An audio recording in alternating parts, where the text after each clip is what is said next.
Hanzab, setan pengganggu dan perusak sholat. Sholat adalah ibadah paling menentukan posisi seorang hamba di akhirat kelak. Jika sholatnya baik, maka baiklah nilai amal yang lain, begitu pula sebaliknya. Wajar jika iblis menugaskan tentara khususnya untuk menggarap proyek ini. Ada setan spesialis yang mengganggu orang sholat, menempuh segala cara agar sholat seorang hamba kosong dari nilai atau minimal rendah kualitasnya. Setan itu bernama Hanzab. Utsman pernah bertanya kepada Rasulullah, "Wahai Rasulullah, setan telah mengganggu sholat dan bacaanku." Beliau bersabda, "Itulah setan yang disebut dengan Hanzab. Jika engkau merasakan kehadirannya maka bacalah ta'awudz kepada Allah dan meludah kecillah ke arah kiri 3 kali." Hadis riwayat Ahmad.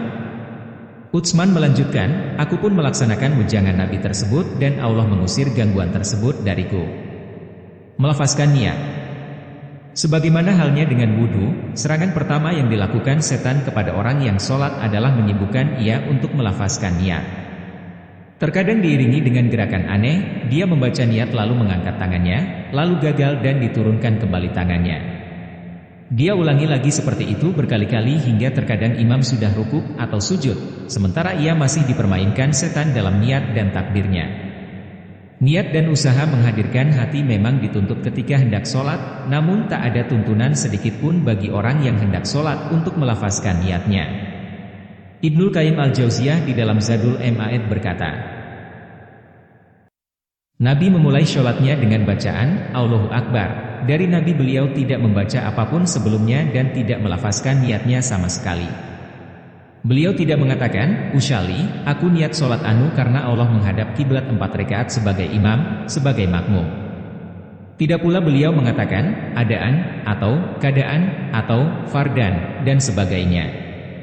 Semua itu adalah bid'ah yang tidak disebutkan sedikitpun dalam hadits yang sahih atau dhaif, tidak pula terdapat dalam musnad atau mursal, walau hanya 1 kalimat saja. Bahkan tak satupun sahabat mengerjakannya, tidak ada tabi'in yang menganggapnya baik, begitupun dengan 4 imam mazhab. Orang-orang belakangan yang membacanya keliru memahami perkataan Imam Syafi'i yang berbunyi, sholat itu tidak sebagaimana syaum, tidak ada orang yang memulai sholat kecuali dengan zikir. Mereka menyangka bahwa maksud beliau adalah melafazkan niat, padahal yang dimaksud tidak lain hanyalah takbiratul ihram. Ingat ini. Ingat itu. Serangan kedua, setan akan mendatangi orang yang tengah mengerjakan sholat untuk mengingatkan urusan di luar sholat. Maka berapa banyak orang yang jasadnya mengerjakan sholat namun hatinya sibuk menghitung laba rugi perniagaan, mengingat barang yang telah hilang, atau bahkan urusan, kebaikan, yang tidak ada hubungannya dengan sholat. Tidak heran jika usai sholat seseorang menjadi ingat letak barang yang mana ia telah lupa sebelumnya. Setan rela membantu orang itu untuk mengingatkan dan menemukan barangnya kembali, asalkan sholat yang dikerjakan menjadi rusak dan tidak bermutu. Pernah di zaman salaf seseorang kehilangan barang, seseorang menyarankan agar ia mengerjakan sholat dan dia pun segera melaksanakan sholat. Ajaib, usai sholat tiba-tiba dia beranjak dari tempatnya dan mengambil barang yang telah dia ingat letaknya ketika sholat. Dia pun ditanya, "Apa yang Anda dapatkan ketika sholat?" Dia menjawab, "Aku mendapatkan bahwa setan mencuri perhatian saya dari sholat." Ada yang terlalu asyik dengan hayalan dan pikirannya tentang urusan di luar sholat, hingga dia lupa sudah berapa rakaat yang telah dia kerjakan.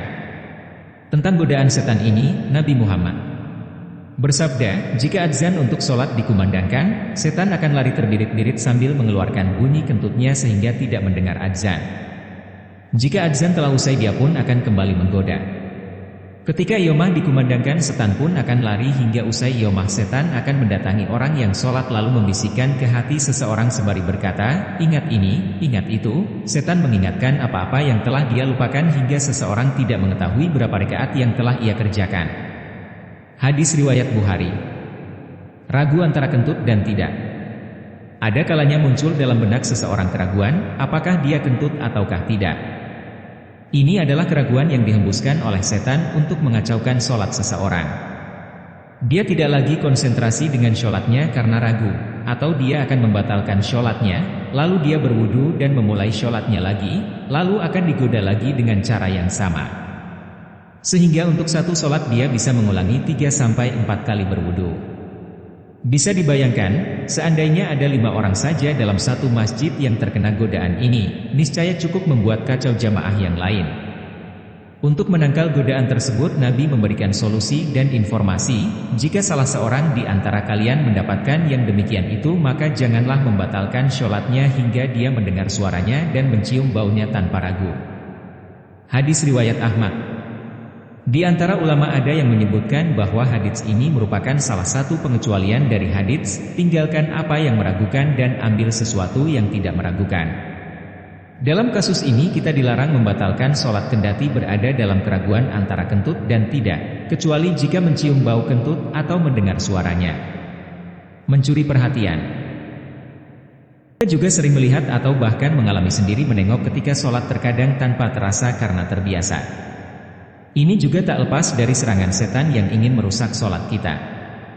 Nabi ditanya tentang orang yang menoleh ke kanan dan ke kiri, beliau menjawab, itu adalah setan yang mencuri perhatian seorang hamba dari sholatnya. Hadis riwayat Al-Bukhari dan Abu Dawud.